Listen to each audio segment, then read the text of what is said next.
Well, good evening and welcome to the Center for Architecture. I'm Jesse Lazar. I'm Executive Director here at AIA New York and the Center for Architecture. We're thrilled to have you all here tonight. It's personally very proud that we are doing this program and of this group that formed relatively recently. It's one of the newer committees that we have here at the AIA, the LGBTQIA+ Alliance, which formed just officially last year. Which we had not already had such a group, which is a little unusual compared to many AIA chapters. So we're thrilled to have this group here that stands alongside some other organizations in the city, such as the Build Out Alliance, and collaborates with them closely as well. Just a really important voice in our chapter for inclusivity and making sure that all of our members of the AIA and also the larger architecture community feel welcome and represented here at the AIA New York. So we're thrilled about that, and particularly want to call out one of the persons that helped make that happen and founded that organization, which is Matthew Ferraro, who I'm going to pass things to in just a minute, who's going to moderate tonight's discussion. He's also a co-chair of that LGBTQ+ Alliance, which if you're not already involved in, I hope that you consider getting involved in that by signing up for their updates and coming to their meetings and helping come up with great ideas for programs like this that we want to keep doing. So thank you again for being here, and Matthew, why don't you come on up? Thanks.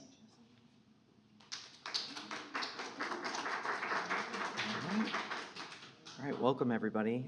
Thank you for coming out tonight. No pun intended. But in all seriousness, this is an important day for me, particularly. I think I've shared my story with a lot of you in the past.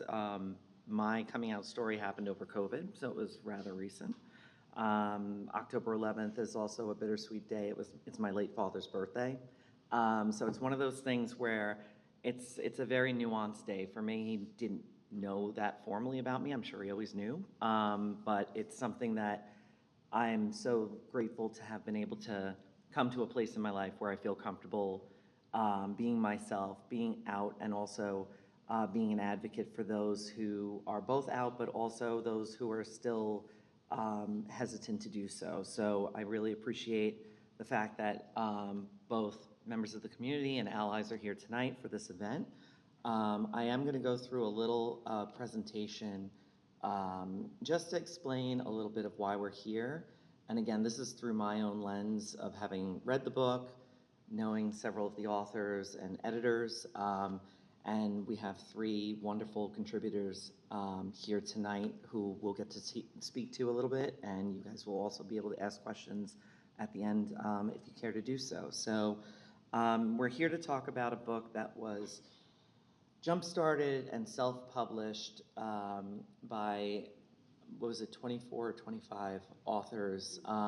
So this was all self-initiated.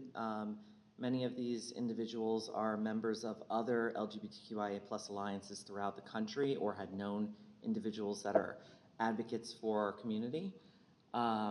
They got together, they formulated an idea for a book, and each of them contributed a chapter about their own personal journey and story of what it means to be someone from the community that is practicing openly in architecture.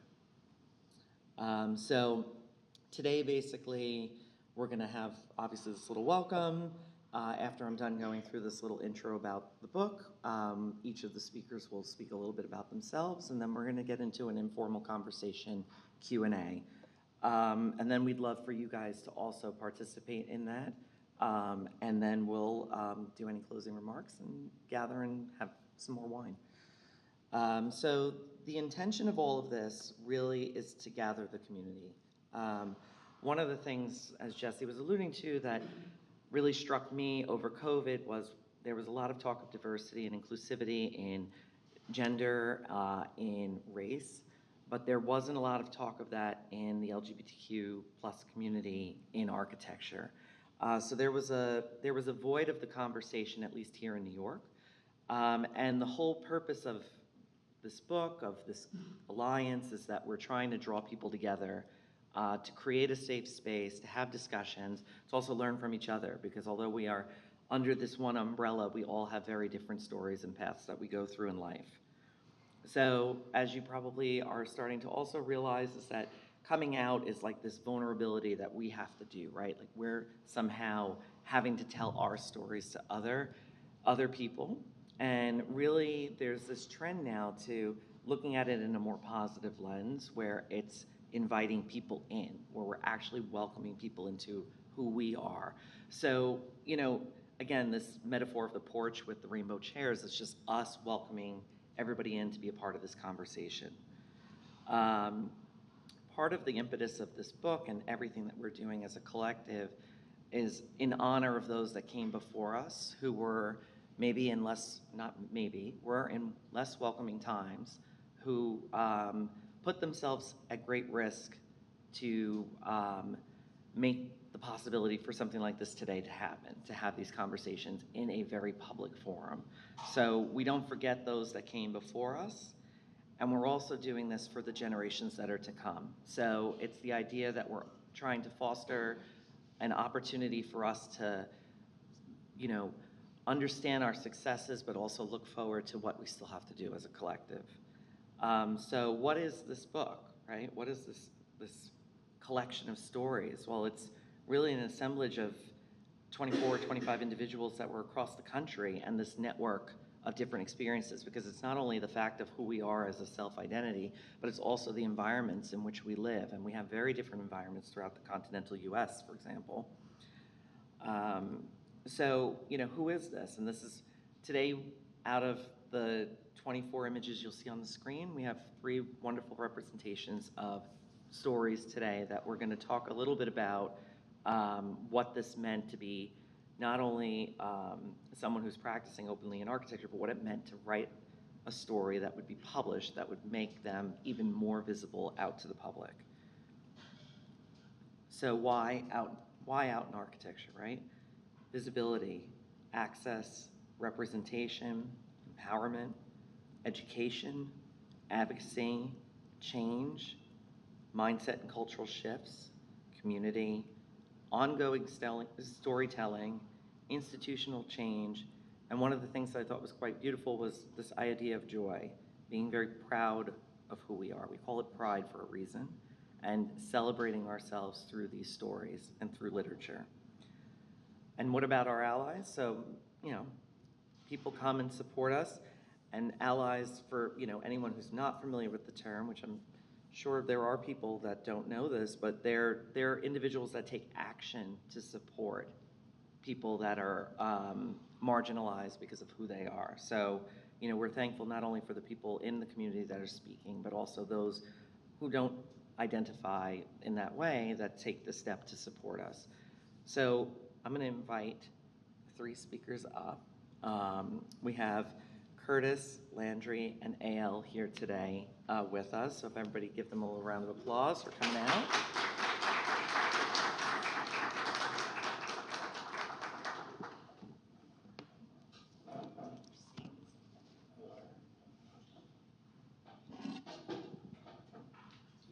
So don't worry, it's going to be okay. So, I just wanted to say, first of all, thank you very much. We all have our coming out story, and for many of us, and I can speak from my own experience, there was a challenge in rectifying the reality with the perception and with being comfortable, being able to speak openly about yourself. So I really appreciate the fact that you've agreed to come here to have this conversation with all of us tonight. In that vein, I guess, I'd ask this, and anyone can jump in. What spearheaded or inspired you to want to be a part of this? Like, what clicked in a way that made you think, I really want to write my story, and I really want to put it in paper and in ink, so that people can read it and it can be memorialized as much as it is something that I just celebrate with people day in and day out through your own life? That's a really good question. Thank you for asking that. I'll kick it off, and then you all should definitely jump in. I am one of the co-editors, so I was basically called upon to help edit this book, but it's not like I was forced to. So I've known Giselle, who's also one of the co-editors, for many years. We've been on many different panels together. And the thing about being on panels is that, like, they were mostly virtual as well. And so it would be like, there'd be a lot of energy at this one webinar. There'd be like so many students in the chat, like people really amazed to see all this like visibility and representation. But then once the webinar was over, it was just kind of like, oof, we're like back to our homes and everything, back to our individual places. So even though there had been a bunch of webinars about being queer in architecture, Giselle had this idea of how do we turn all those stories into something that like people can actually hold and refer to. And that's kind of how the idea of the book came about. And I thought it was a good idea because I think of all the books that I own and like how like you can lend them to people, you can reference back to them. There's some type of like legitimacy in a book in a way, and we also kind of saw it as a way to build a more cohesive and like concrete community, because it was like we could kind of organize around the book and not just be like the webinar is done and we have to all fly off. So that's part of it. Another part of it for me personally is that I came out in grad school back in 2015 as non-binary, and lots of people were telling me that I was the first non-binary person that they met. So I'd be like, okay, here's what a pronoun is. This is how you use a pronoun. And so it was very much like a teachable moment, and those moments have kind of continued, so I've kind of continued to tell my story. And all the feedback that I've gotten from webinars have been like I've never met like a non-binary architect before, so I keep telling the story. That's awesome. And I apologize, I didn't actually ask you guys to introduce yourselves. So maybe through the lens of this question, if you don't mind, maybe explaining a little bit about your story in so much as you are comfortable, and maybe how that influenced this as well. So it's really great. I think there's something interesting about the idea of a book also as a visual reminder, right? Like, it's not only can you lend it, but it's just like sometimes like I have tons of books in my apartment. I'm like a total book freak, and I look at it and I go, oh, I remember when I was reading that on the train back and forth to undergrad, or it just recalls a history and it recalls a moment in time, but it also recalls an emotion. And I think there is something to that about the fact that we're in such a digital age where things are so the transactional, right? It's like boom, boom, done. Okay, on to the next. And a book, even though it's something that maybe some people think I could do this on my Kindle, but the fact that it's a book and it's tangible and it's touchable, and you thought about the color of the pages, the process. There's a layering of like information with that's a record, which I think is really interesting. I don't know, Curtis or Landry, like if you want to pop in, like what about for yourselves? What inspired you? Yeah, so quick introduction. Hi, everybody. I'm Curtis. I use he, him pronouns. I am a trans queer man. I'm a registered architect. I work at Leroy Street Studio. Some of my colleagues are here. Hi.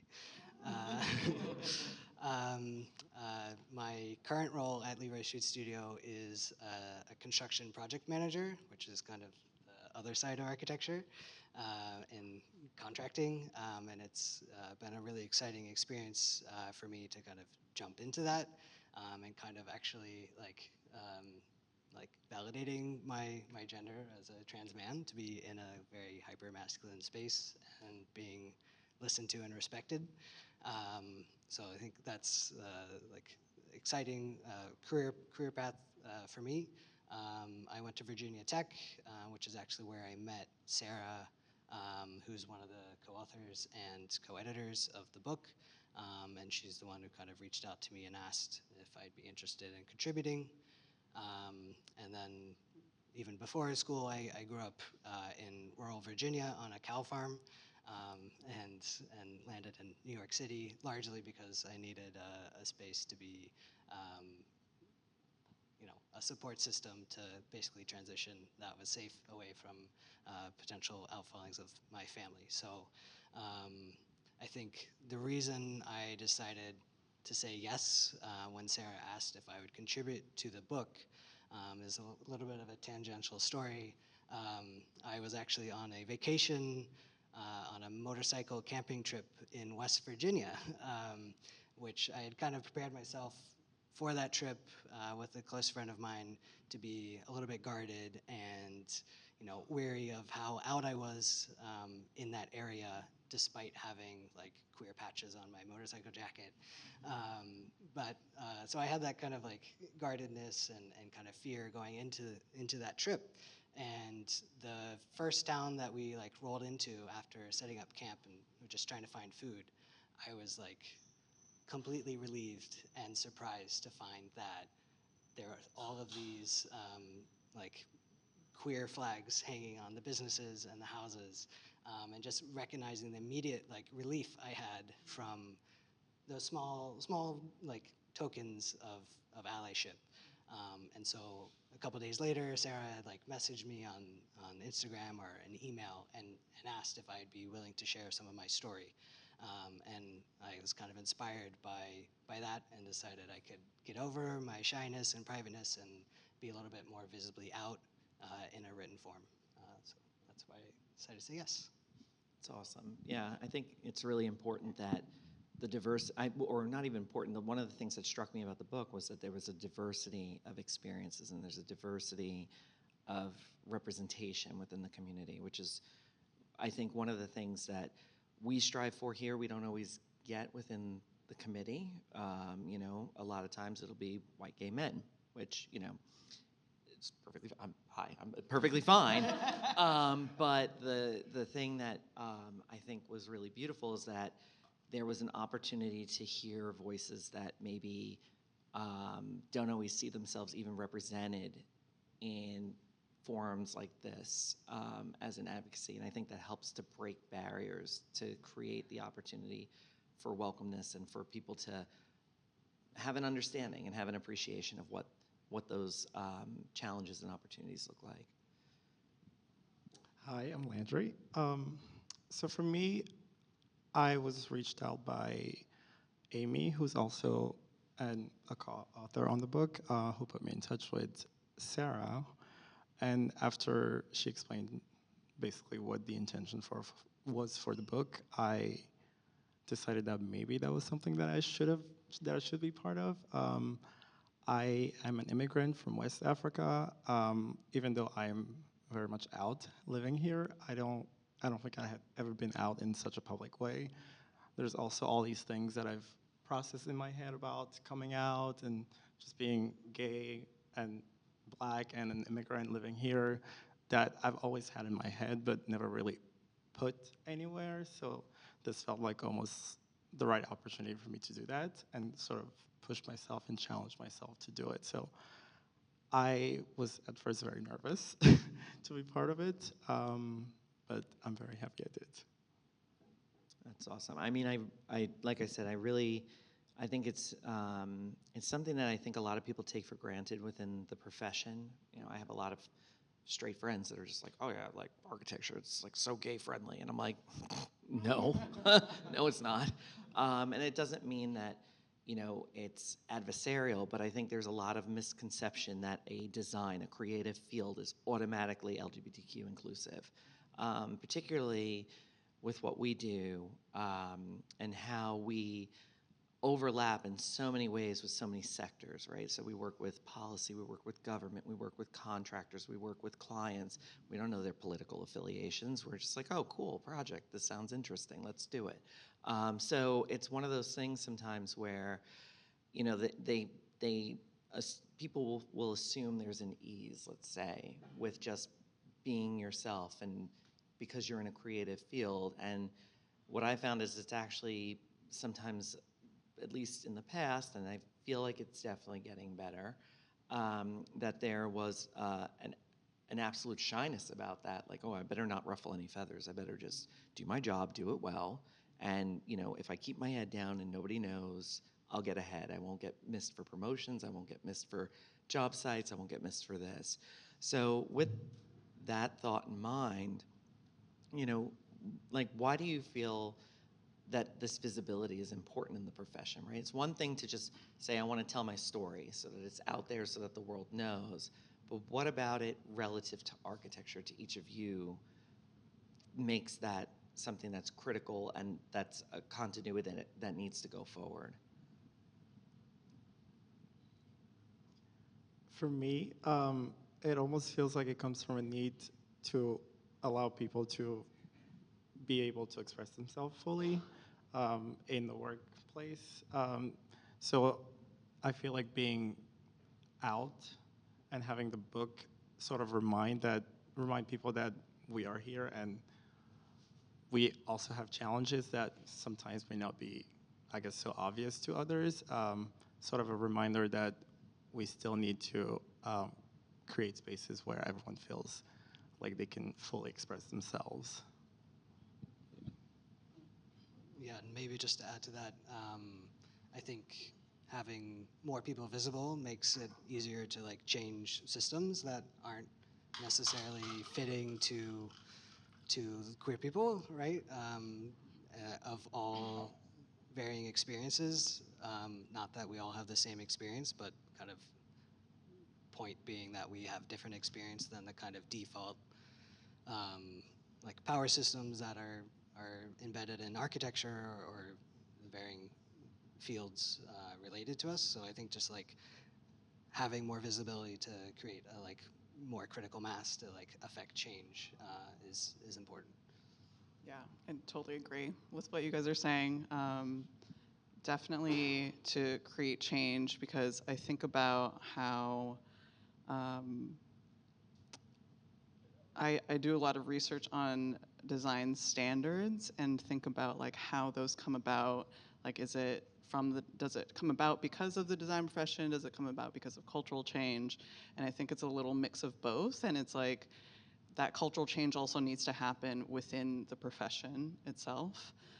So I think of visibility as a tool to kind of signal that change is coming, and to kind of like educate people on why it's important that change needs to happen, and as a way of kind of like pushing the profession toward more inclusivity. No, it's true. For a lot of people, even ourselves, change can be very difficult, right? And it's something that if we're within a system that doesn't acknowledge certain individuals, it's, on the one hand, you can have understanding that people don't intuitively understand certain things. But if you don't talk about it and you don't put it out there and you don't give people opportunities to learn, then you just continue the status quo. And there's this intrinsic, I would call it almost like a level of pain that you feel when you don't feel like you can be your true authentic self just in society and in the profession. For me, I was surprised at how non of an issue it was when I decided to come out. That's not always true for everybody. I mean, I was very fortunate. I was very lucky. I had a very good support system. Was there anything, though, as you went through the process of writing the book, or you went through the process of being more open about yourselves and telling your story, that you didn't expect? Like, was there something that you said, oh man, I didn't realize that was going to happen? Or, it could be positive, it could, hopefully not be negative, but if there was something that occurred that you said, oh, I didn't think that was going to be so maybe effortless, or, I didn't realize so many people were going to care, or, things like that. Did you experience any of that? Because I know this is not the first time. I know, AL, you've spoken at events elsewhere in the country relative to the book. And, has there been any experiences where you've said, oh, this surprised me? Yeah, I think for me, it's what surprised me is how many students the book has reached. Kind of when we were starting to write and edit the book and curate the stories and things like that, we were like, who is our audience? Like, are we just talking to other architects? Like, who's actually going to read this? But we did a conference panel at the National Organization of Minority Architects conference last year. And one thing that's really special about that conference is they sponsor students to go, people who are part of the student chapters. So our session was full of students who were like, thank you so much for telling your stories, and like giving us kind of like a preview of how our careers may or may not like happen. You know, it's like they were just grateful to have those stories, and I guess it hadn't really crossed my mind that it would make that kind of an impact. But now when I think about it, I'm like, yeah, of course, like we're trying to reach students, and we're trying to reach like the like high percentage of college graduates who identify as queer, so that they understand that there is like a path forward in architecture, and that you don't have to like hide yourself if you're in the profession. Yeah, I mean, I don't know if you guys have anything that surprised you. It's okay if there were no surprises. Sure, I can add. I think mine's the one. I know the space is trying to. Let's see. I think for me, one thing that surprised me is more like on a self-reflection of like writing for this book, which obviously came out a year ago, or even like preparing for this panel, and recognizing the kind of like self-introspection that I had to put in to be able to write, or to be able to think through what we might discuss tonight, and realizing that that's not something I've had to do in a while, versus like I felt like from a very young age, like growing up, I was like existentially like introspective all the time, like analyzing how there's like a dissonance between how people are perceiving me versus how I'm feeling myself.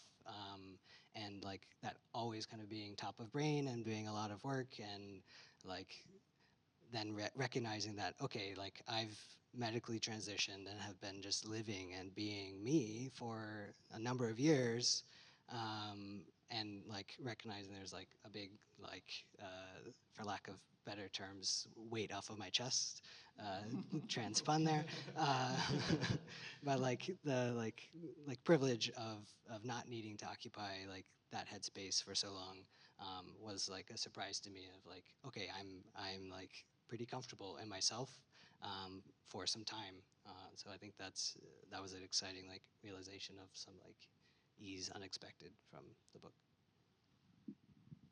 For me, actually, very similarly to you, just the fact of having to sit, think about it, and like put it all on paper, kind of like made me realize that maybe I haven't processed everything as much as I thought I had, which is fine. It's just kind of like a weird realization, I guess, to be like, oh, okay.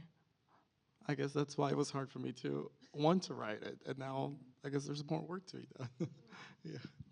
I mean, I can imagine it's extremely therapeutic. Like, your process of being authors for this book is sort of not the same, but it's similar to my process of wanting to start this alliance, because it was something where I was like, in my own way, coming from Queens, from a Sicilian father, like just anger. And so I was just like, you know, so I was just like, why isn't this here? What the hell's going on? So it was my therapeutic processing of just like, this is messed up. Yeah. Like, we got to do something about this. You know, and I'm happy to hear that, because like the thing that's been really rewarding, at least for me as part of the process of what I'm doing, is just that like people come up to me and they're like, this is so amazing. And it like warms my heart, just because I'm like, how did we not have this? You know, and it's like one of those things where like I knew why I didn't have it, because I didn't love myself. And it was one of those things that I'm still learning to love myself, and it's been a real freaking challenge. And I'm glad I'm able to come up here and do all this talking, but it doesn't mean that intrinsically inside I'm like one big, like, you know, swelling heart. But it's just, I can imagine it's in a way similar, not the same, that this was a way for you to get some of that out, some of that, like, I could not talk about this for so long, and now I can talk about it in such a public way that it's like it's out there. Yeah, that's a really good point, actually, because the thing about processing, because I think the way that we think about mental health, especially in the Western world, is very much like, oh, you go see a therapist, or you take medicine, or both, and then you process it that way. But I find that you're kind of speaking to more like processing in community. And I think that's why joy was such a big bubble on that map of like, why are we doing this? And the joy part was like, didn't come immediately, because immediately it was like, oh my God, we're stressed out trying to co-author this book, and like we're architects, so we put ourselves on like a really crazy deadline before switching to not a crazy deadline. But the joy kind of grew out of the process of making the book, of realizing that there are so many stories out there to tell, and that there's probably more for a volume 2 and a volume 3 and all of that, and that getting people together was the biggest part of that process that brought joy, so that we could talk about things together and process things together, even if it wasn't like, let me tell you about my bad day at work or something. It was like, no, we have these like shared experiences, and we can all relate to each other in like a very deep way. Yeah, no, it's surprising because a lot of times people subscribe like a little bit of a stereotype to even people within the community, right? Like, oh, well, this was probably their story, or this was their story. And you, like, even, I mean, it's such a weird thing to bring up, but like, even through the process of dating, you learn so much from other people in such a short period. You could see someone for 1 date, you could see someone for 2 dates, and you're like, oh my God, I had no idea. I had no idea. And it could be very unfortunate, it could be very beautiful, but you realize that there's such, even though we have a complete inclusive comfort with each other and we want to come together and do these things, everybody has such a unique path. And I think it's so important that people have a level of humility, and not jump to conclusions when it comes to understanding what it took for someone to get someplace, even if they think it might have been easier or less, whatever it may be, because everybody has their own sort of ability to be out and proud and celebrate themselves. So I mean, in terms of that, relative to, young aspiring architects, what would you say in terms of like, maybe it's related to your own personal journey, or maybe it's where you feel the profession or the world is now, like what advice would you give some of these students, which I agree with you, Ael, that there's been an enormous amount of interest. I've had so many interns come and participate. One of my interns is here tonight. And it's wonderful that whether they are part of the community, an ally of the community, that they're so open and interested in the shared experience of what we all are trying to do as a profession. So, what would you give if there was someone that was maybe worried or unsure? Is there anything that you would give as a sense of advice to people that maybe aren't at a place where we are, even though we're where we are with all of this?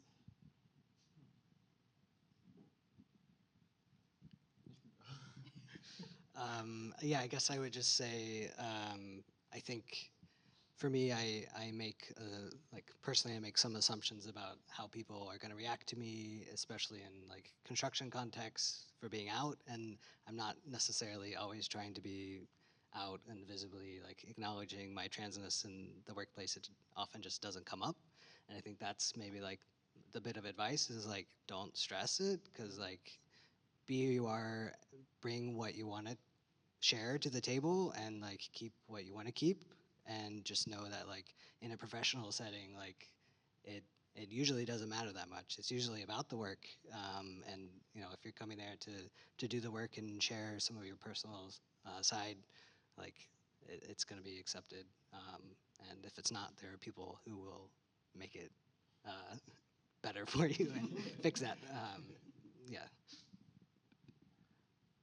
Same.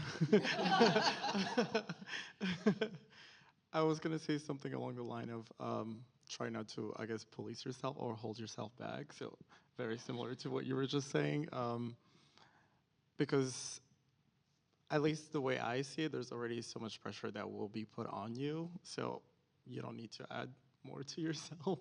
So just try to, I guess, live your life as you want to. Totally agree. I guess more specifically, find, I guess that's what you said, find your people. Find who your allies are and ask them to speak up for you, I guess. This is coming from my own personal experience during grad school of I would tell my friends, if you're in a conversation and people are talking about me and they use the wrong pronoun, please interject so that everyone starts learning to use they, them pronouns. That's one thing. And another thing is also to keep pushing, especially if you're a student, keep pushing your professors because they're in this to learn too, and so you should teach them some stuff too. Yeah, I think that's all really sound advice. I think, we are fortunate that we are in a microcosm of the country where we can do that. And I completely agree. I think what's also important for students to understand is that if you're in an unwelcoming scenario, if you're in a area of the country or a local city or something that's not welcoming, there are these resources too that you can be safe, that you can do through digital means, that people don't have to be self-aware of what's going on. So I think it's really fantastic that these opportunities are starting to grow. And my next question was going to be so okay, there's this individuality in the collection of stories, but what about the collective? One of the things that I've noticed is that we had Dallas, Austin, Chicago start sort of the LGBTQIA plus alliances, right?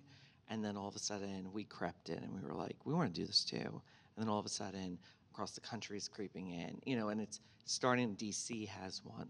Everybody's starting to all of a sudden gain a footing for it, to now that we have a member group on AIA National. We're up there. Our letters are up there. We're part of the conversation, which was, as probably you all know, because many of you have been involved in this, was a huge undertaking. It was a lot of pushing. It was a lot of conversation. So that's one of the strengths I've seen as the collective voice in architecture. Has there been other aspects of the profession that you've seen either affected, changed, or benefited from the fact that we're all coming together to lift each other up, to have these opportunities, to have these conversations, and to have this visibility? Is there anything that you might have started to notice through the work that you've been doing? If that's I'm change is slow. Yeah, I think it's hard to really tell because, right, we think it's moving the needle. I think it's pretty sure that it's moving the needle, but we can't really tell as it happens. Yeah, I think it's partially tough to measure because a lot of LGBTQIA activism in architecture so far has been about representation. And it's almost well, what's the next step of that? What's beyond representation? And I'm sure it's bubbling right under the surface. We've been simmering for a very long time. And of course, there are things happening policy-wise that have to do with gender-neutral restrooms and things like that.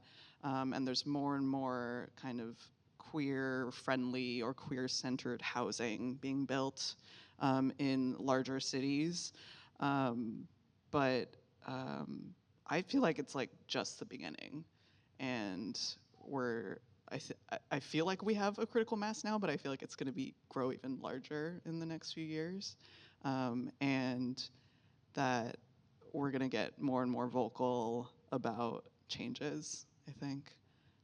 But it does feel like, oh, suddenly there's all these alliances and build-outs also expanding, but it's kind of a slow burn, which I'm kind of grateful for too, because like if it was too like hot and trendy or something, like it would burn out.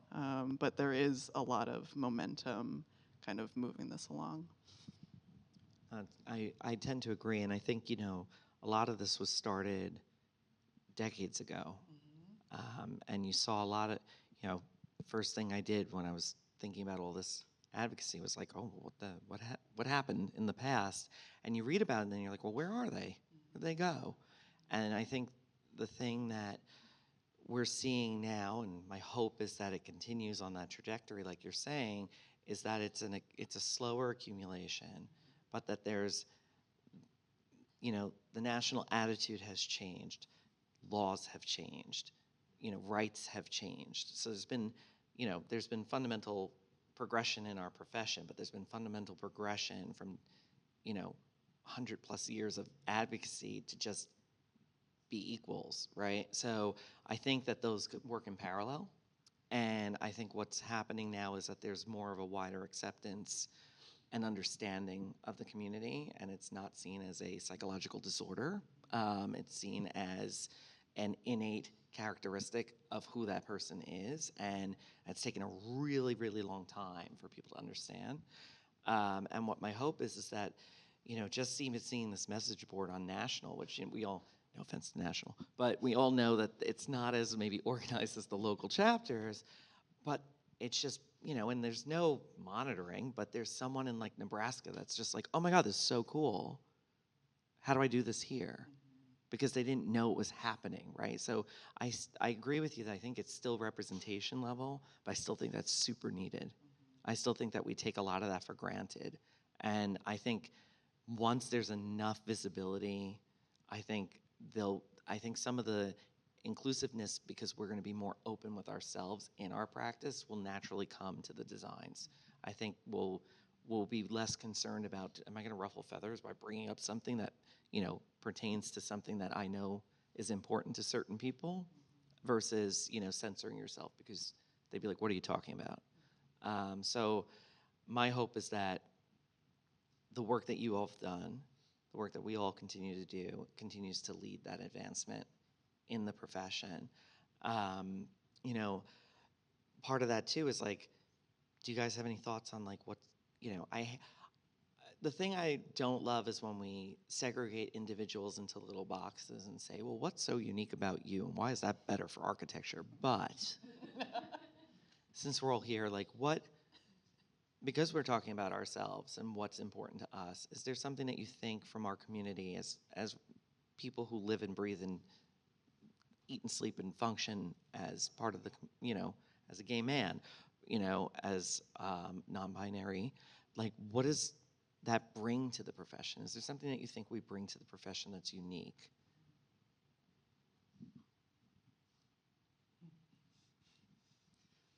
Yeah, I can tap in. I think something that I personally feel like I can have like cheat sheet on, or like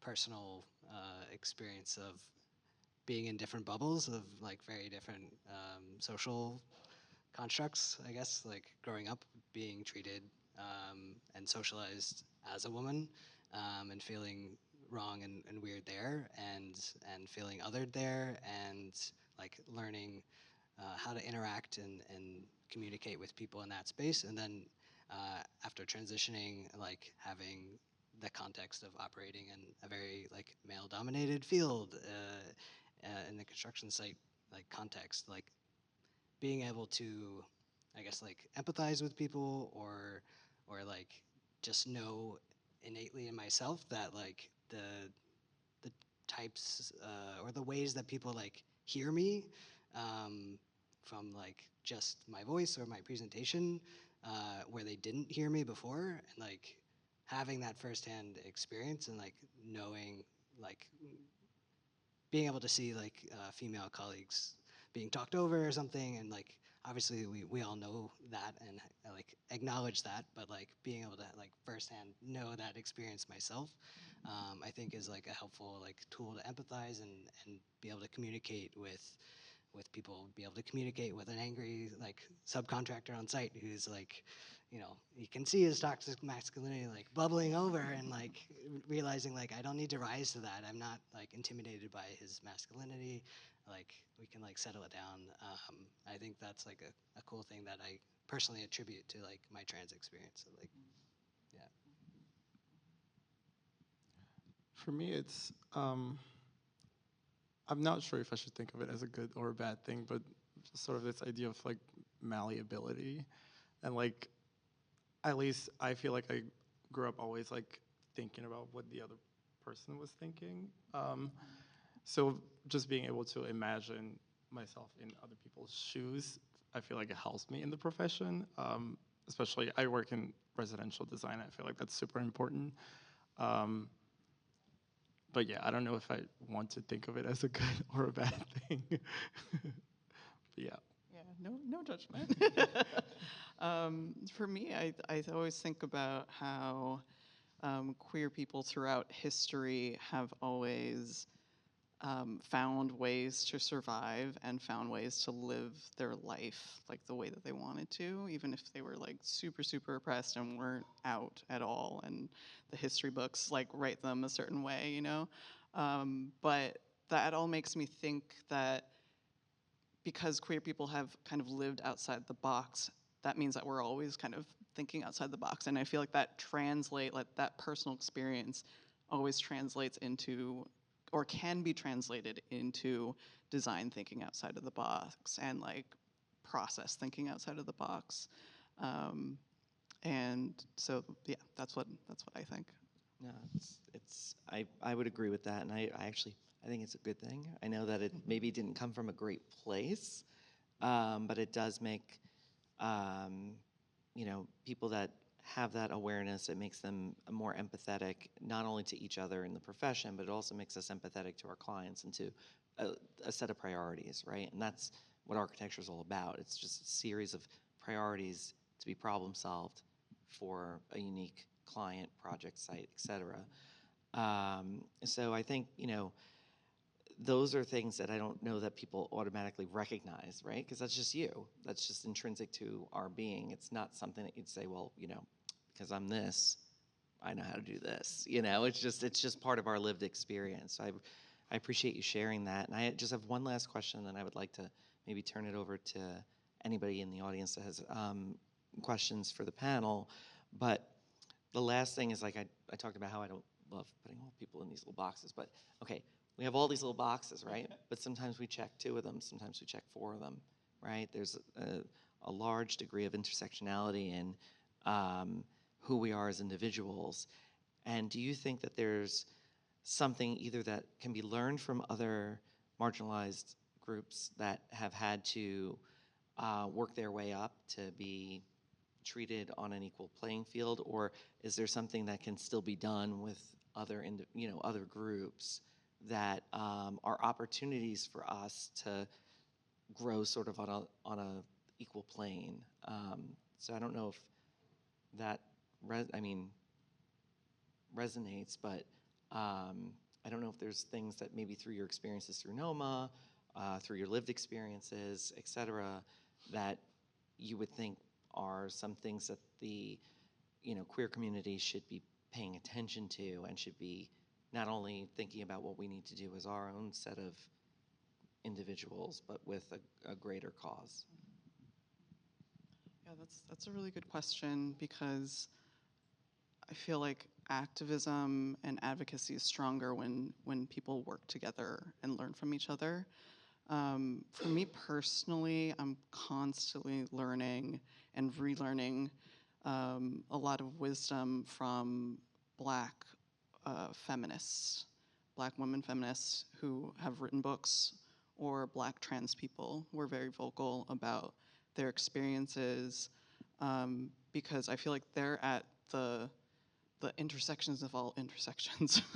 And they can kind of be like the canary in the coal mine sometimes of like, you can kind of predict what's going to happen next in like the level of advocacy or activism you're at because they've been through it before, and they've come up with strategies of how to not only survive that, but to thrive in those spaces. So I'm always really grateful for all of the wisdom that I've learned from them and continue to learn. And one of those lessons that I think is exemplified by the Alliance and what this book is trying to build is that you have to be with your community and you have to like care for each other. Like in the process of writing the book, like part of it was we had that crazy deadline and we heard from our co-authors that like, this is insane. Like we should not be holding ourselves to this standard that we usually do as architects. It's like, why don't we take a step back and assess things together and kind of do this as more of a community process and build that kind of level of caring about each other and caring about each other's stories and our time and capacity together. So yeah, I'd say that moving forward is going to be important. Just to add to that, I almost feel like it's almost impossible. Well, it's impossible, at least to me, that to think of advocacy or progress without including all these other, ideas that, like you said, that may not be specifically queer. It's almost impossible for that to happen. So to me, it's intrinsically part of it to include those. Yeah, and then I guess trying to recall a word that you used, but I guess like general theme of like supporting each other and like showing up for different groups that maybe you're not a part of, but like share the experience of not being the default. And I think like, I don't know, encouraging people to show up in like small ways, but like consistently or as often as possible, like being that small like pride flag in West Virginia to like show somebody like some solidarity, whether it's something that you're directly associated with, a friend of yours is associated with, or just something you care about. I think, yeah. No, it's great. Thank you very much for sharing all of this tonight. I don't know if there is anyone in the audience that has any questions that they'd like to ask the panel. We're going to go around with a little microphone, so. Thank you so much, everyone. So my question is more like, I guess, about like professionalism in the workplace and the performance of the workplace. I'm thinking of, Landry, you talked about like the importance of like self-expression in the workplace, and Curtis, I heard you talk about a kind of like gender affirmation being in a male space. But I also think about like the like protection one might want to have, or the kind of discretion one might want to have, and the ways that like, yes, sometimes I like choose not to dress super femme on like a site visit day, but also like there's like stories I don't need to tell my coworkers and things like that. And so I'm wondering like how you think about protecting yourself without policing yourself, and then being yourself without performing queerness, and like how those experiences feel in the workplace. Definitely a balance. Definitely like assessing the situation and thinking like, what is my outfit today? I'm pretty lucky that I work for an affordable housing developer and pretty much all my coworkers are queer. So it's like, do whatever you want almost. But definitely when we're on meetings, it's like, okay, I have my Zoom background on. I'm wearing like a button-down shirt, whatever. I think it's an interesting and sometimes difficult balance to have. And I don't have any advice at all. Just it happens. You're right. You guys probably have more to say. Honestly, Yeah, it's kind of like a case by case almost, at least for me, where you assess the situation and however you feel in the moment is how it goes. Yeah, basically the same thing. Like self-discretion of like, yeah, like how much like do you want work to be work and like your private life to be your private life? And I think there's maybe like different offices have different call for different levels of that, and like different personalities. Like maybe people don't want to share all their like fun stuff they get up to, but and that's totally fine. But like I think the important thing is hopefully we're setting spaces like across the architecture industry that allow for whatever you want, like however much you want to share. Like, but yeah, no advice other than like self-discretion. Go ahead. How should we be rethinking, or should we be rethinking how we structure the workplace in a way that's more accessible? I feel like in the professional services industry, like people woke up 5 years ago and they're like, oh, let's take out this, line from the employee manual that say women must wear skirts and it shouldn't, go more than 1 inch above the knee or something. And they're like, okay, great, now we're trans inclusive. But like that, I think there's a lot more to go. And I guess I'm wondering if you could speak a little bit to what we can change.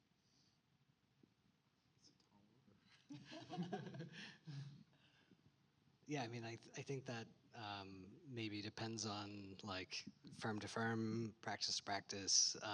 Hopefully, there's like I don't know a through line of like more visibility, encouraging that, like changing like the big like mental shift of society. But like I guess discreetly, independently, I don't know if there's like encouragement from AIA. Like I don't know like how that happens, but. I would say definitely making sure that your workplace has healthcare that's like trans affirming and covers like gender affirming care. And definitely like using pronouns in your email signature. That's sort of, at least in my experience, has become kind of a norm, which is kind of nice. And definitely having, like, especially if you're at a bigger firm, like the employee resource group or like a group of people who identify as queer together, and asking them too of what they would want to change in like the employee handbook and policies and things like that, because they'll know best, right? They'll know like what's been going on in the firm and what they've been feeling and the changes that they want to see. I think that's also why I guess there needs to be change on a more like national, like on a policy level nationally, so that those kind of guidelines could sort of become almost like the default, not just something that's depending on like each firm and like how, how everyone feels, I guess. Yeah. Yeah, I think from our experience, I mean, I'm fortunate enough to be in a leadership position at my firm to advocate. And I think what is critical is that and I work for a very open and welcoming firm. That said, they're a different generation. It takes time, and I think it's being patient with people sometimes because we intrinsically know what we need, but they're so societally ingrained in a thought process about what's normal or what's typical, that it's having some patience to bring them along on the education. It doesn't mean you have to wait 20 years for it, but it does mean that you have to meet people where they're at and, seek to continue to want to educate them. Now, if you don't have that, then I would say you don't work at a healthy workplace. I would also say that it's important to find people that are in a more leadership role. They don't have to be the top, but just people that have a voice that can help shape that policy along with you. And that's sort of what ERGs do in a larger firm, but in a smaller firm like mine's 45 people. So we don't have an ERG, we are the ERG. I am the ERG. But it's really one of those things where if you can find people that you're comfortable talking with, you could be surprised how much they'll be like, oh, why not? Let's talk about that. Let's bring that forward. So I think it's really important to find those right mentors within the firm as well. Yep. Question? So I heard you say earlier, mentioning this challenge about getting a diverse range of identities in the committee you have. And I see that happening across industries, really. Leadership, extracurricular leadership. So I'm curious for the people on the panel, especially from your predominantly maybe youthful position, what have you seen or heard being discussed about the pathways to taking those positions or the obstacles? Or what would make you like definitely say yes if you got offered one of those?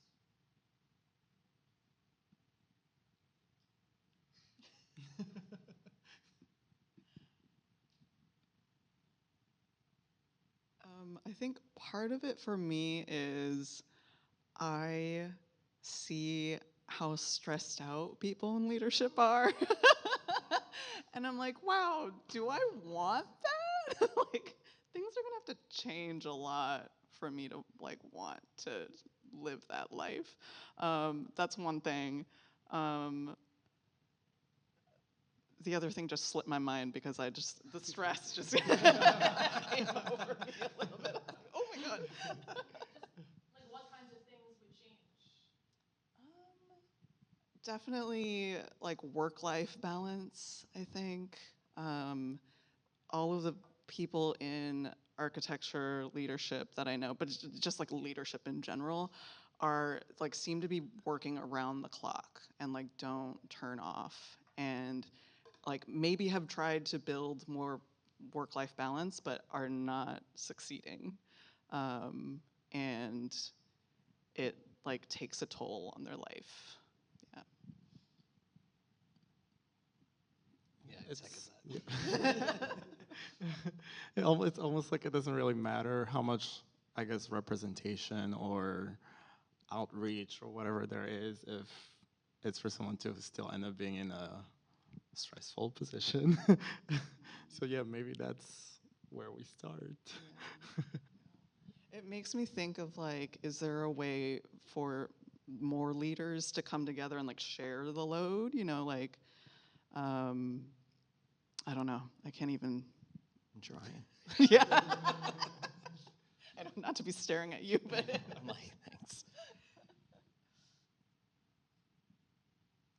Well, just to put it out there, we do an open call for co-chairs, and we had 2 applications, an open call, and I completely respect the question. I think it is a lot of work. It's an enormous amount of work, and for me, it came from like it's almost like a self-policing thing. I was like, I got to do this. It's almost like a repentance in a weird way, right? For all those years of not doing what I felt I should have been doing. And that's not why I do it now, but it sort of like kindles. That's sort of where like the perfectionism, I think, sometimes comes from, queer people sometimes, is that we weren't seen through a lens of acceptability, so we always try and find the way to be right at everything.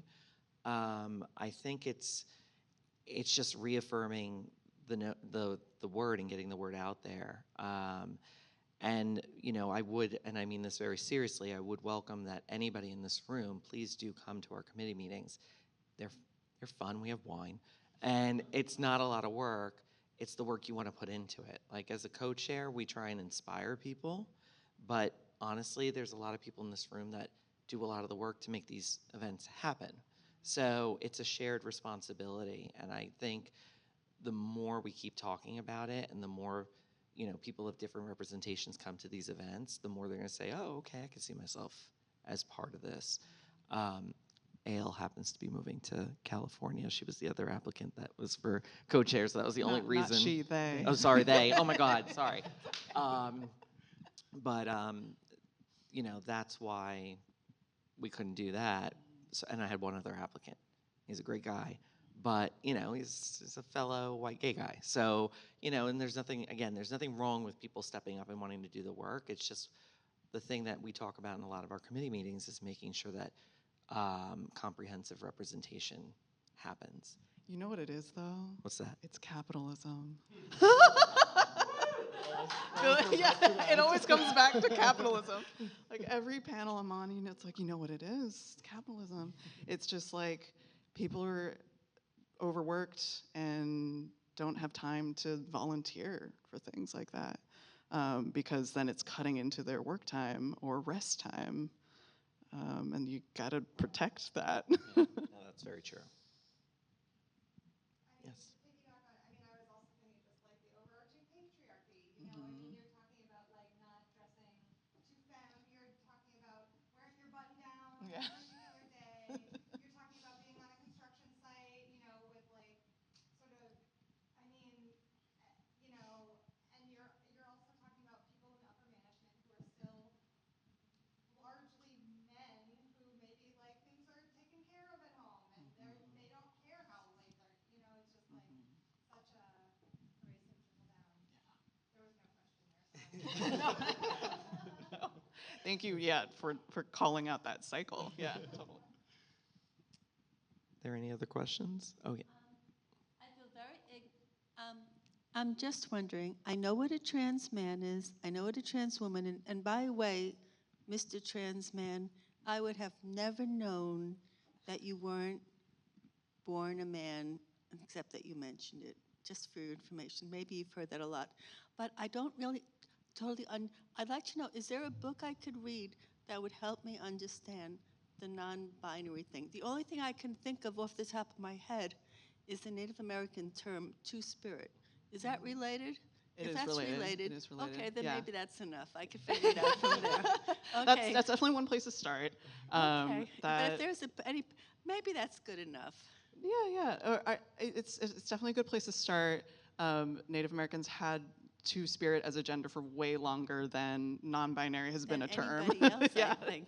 Yeah, but it's a little different for everybody. Non-binary is an umbrella term for a lot of different genders that aren't male or female, that Maybe are they're in the binary. two-thirds Yeah. one third of the other, three-quarters, or Sometimes like not a even. Sometimes mishmash. like 0. Sometimes like 100 of each. It's Okay. like it's all over the place.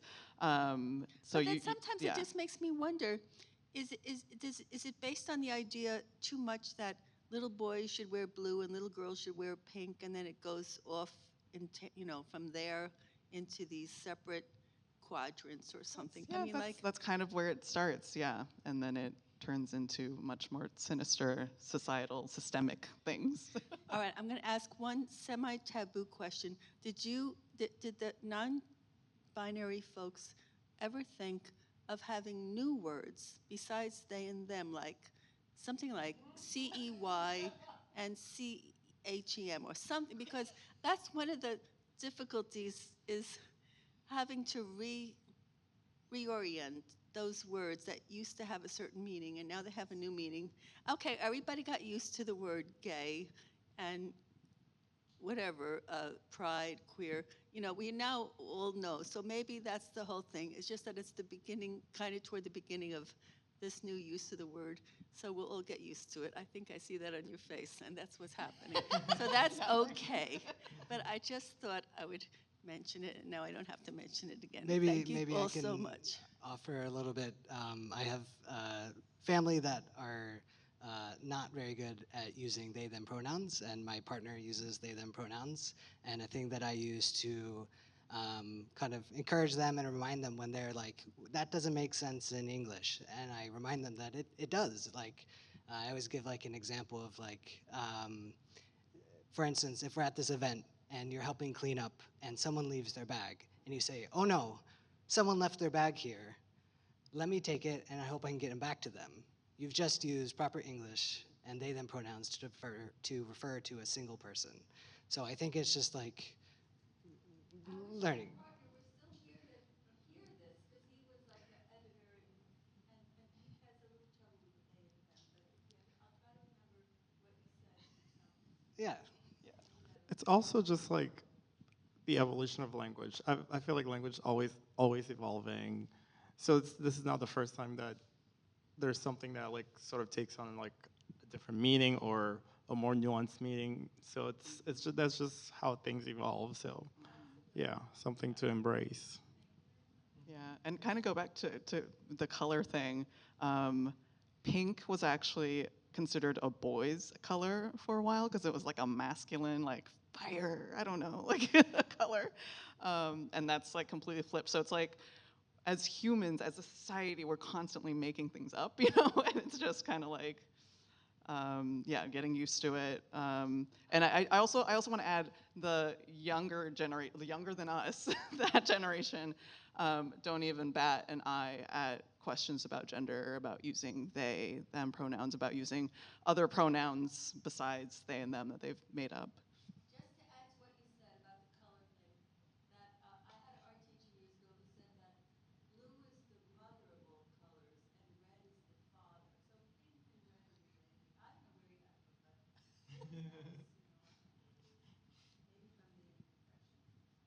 don't know where he got it from, but that's, maybe from the Depression. Thank you. I just want to add something to the they them confusion or resistance to using they them pronoun. I feel like it's because we're all English speakers, and the Indo-European language is a sexist language, right? So for pronouns, for third-person pronoun, there's gender in there, but in other cultures in the world, like most Asian languages, for example, there's no gender in the pronouns at all. So I feel like if this movement had started there would have been no issue because like, in Chinese or I'm Chinese Indonesian, so the way you say he or she is just one word. It applies to all genders, right? Yeah, Like yeah. this discussion is because we're all English speakers or French speakers or Spanish speakers, and there's such emphasis on knowing who the gender, like what gender that person is, right?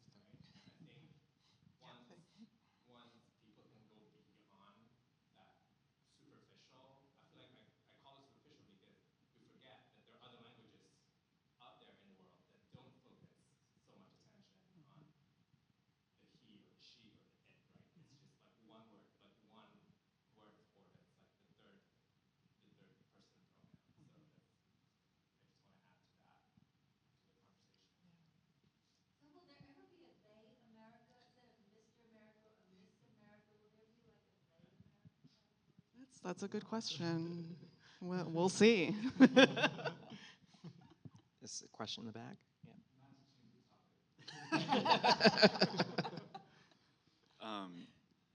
First of all, thank you. I think the work that you have done and are doing is really important. A lot has resonated tonight for me, and so thank you. Question is coming from this idea that when you design spaces for vulnerable and marginalized people, it benefits everyone. A prime example is like curb cuts for wheelchairs or blind people, benefits people with strollers or packages. Thinking of that, I was wondering if I think about the work that you're doing to create space in architecture for our community, how it might benefit people outside of the community or maybe in other industries. And so the question is, have you had any responses from people outside of the community or industry, or any surprising responses from people that weren't the intended audience for the work that you've done?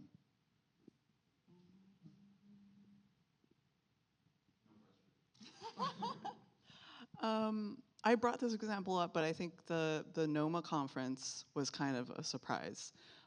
We kind of, as the co-editors, decided to apply for a session, and not really thinking that we would get it, because we weren't sure. It's like if NOMA was like the right space for that. But it happened to be. And I think that was a big lesson in that there's a lot of solidarity between different groups that have like formed in architecture, and that there is a desire to like come together and grow stronger.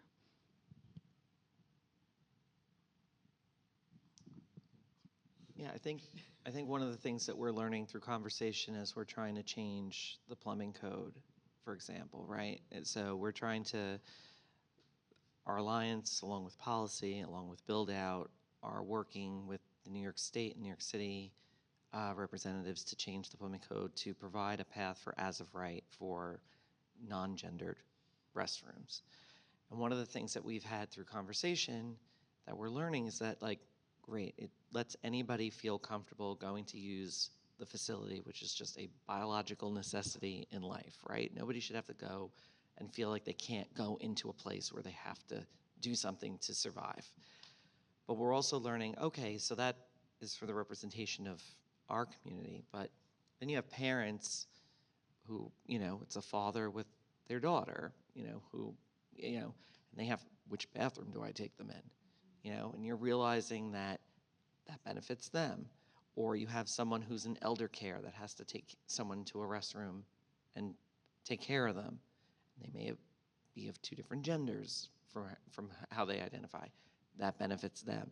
So I think what my hope is that we continue to keep thinking about as we stop thinking about these segregation of categories, but we just start thinking about the human being, period, and things will get more and more inclusive, and there will be reactions from learned understandings of gender or learned understandings of people, and you say, oh, this is just great.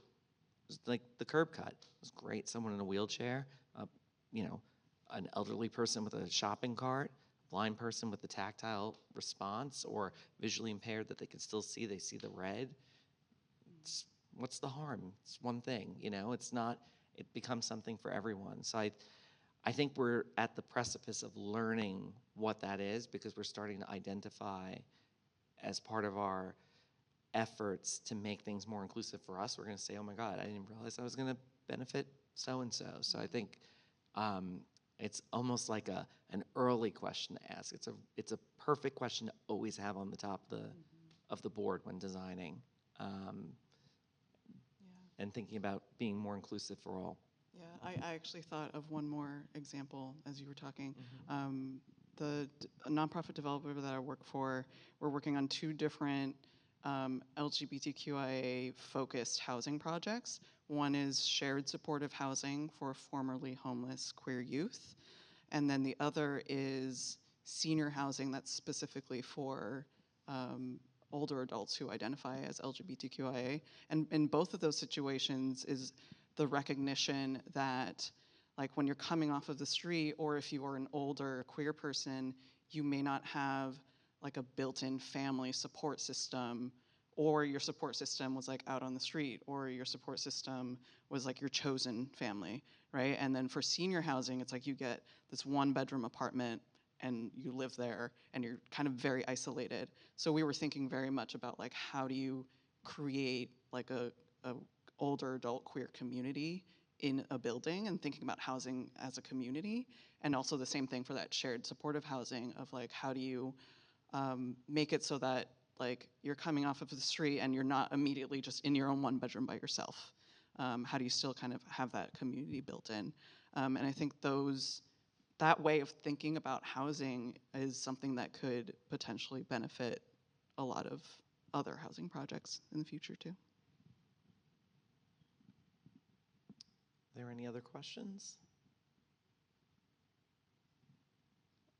Still trying to frame the question, but there was a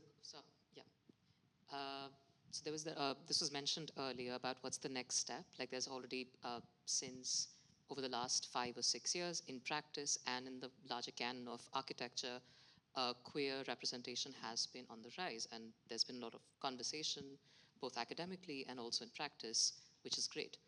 But what is the next step? How can the Alliance and other organizations and people in the panel, and how can we ensure that it does not become accused of pink washing or purple washing later on? How can we take necessary steps that it does not become just one of those things later on, like how we see TD Bank at Pride Parade? Like, how does efforts that we take today not lead to that for general architecture and construction in the larger context?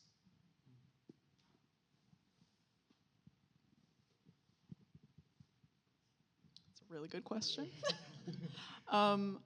I guess to kick it off, because I'm like, I can't be the only one who talks on this one. Very broadly, I feel like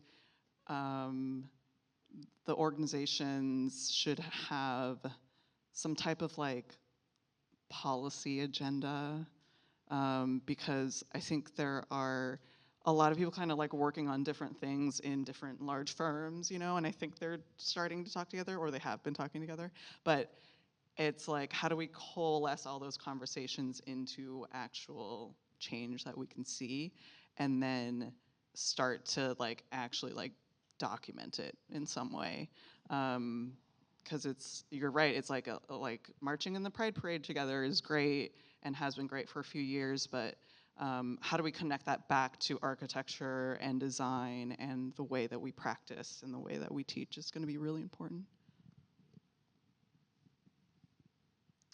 I almost feel like it also kind of goes back to listening to the marginalized and continuing to do that, because that will be a reminder of, I guess, what not to do and how to be of more and more help. I don't know if that makes sense.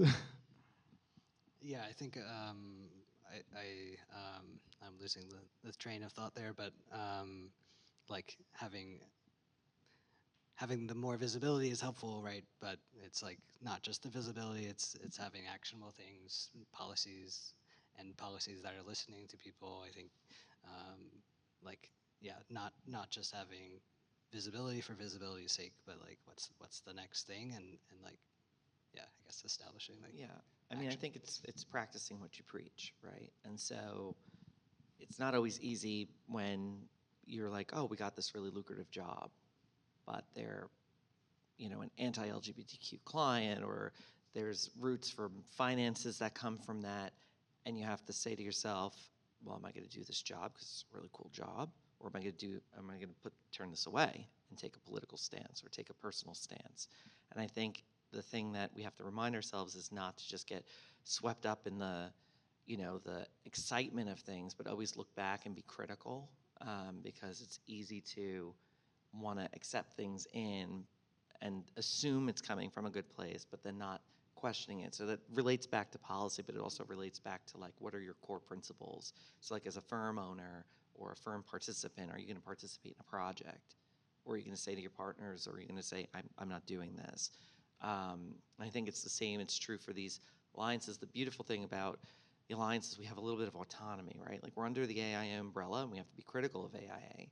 Like, we're supportive of it. We're here, obviously, for a reason, but we always have to go back and say, hey, wait, guys, are you really doing this because you want to support us, or are you doing this because it looks good on your website?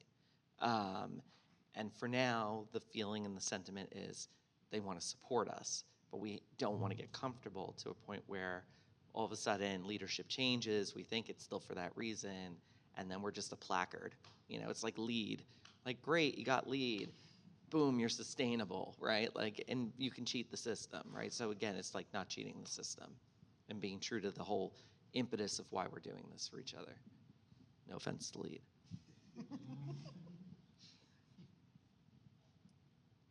Any other questions? Otherwise, we can break for a little conversation and refreshment before we wrap up here tonight. Just want to take a moment and again, thank you all very much for coming. Thank you. Thank you for moderating. You're welcome. This is what I do for a living. I talk. No, and I want to thank everybody again for coming tonight. There were really wonderful questions that you brought to the conversation, and we hope that we can continue to have more events like this to ask those tough questions. So thank you. And I think one of the slides is Yes. a QR code if you want to buy the book. We don't have books here for sale, but you can go on Blurb and get your own copy. I just keep looking at, I think this is Curtis's copy here. I'm like, hello. Fun. It's a very pretty book in addition to the amazing stories inside. So fun fact, we went up and did professional photography for a project that I was working on up in Toronto, and the book is in every freaking picture because I'm holding it. So it's going to be an ARC record in November. Nice. So, Ooh. yeah, so a little out in architecture is going to pop up in there. So anyway, all right, everyone, get some refreshments. Thank you again. Appreciate it.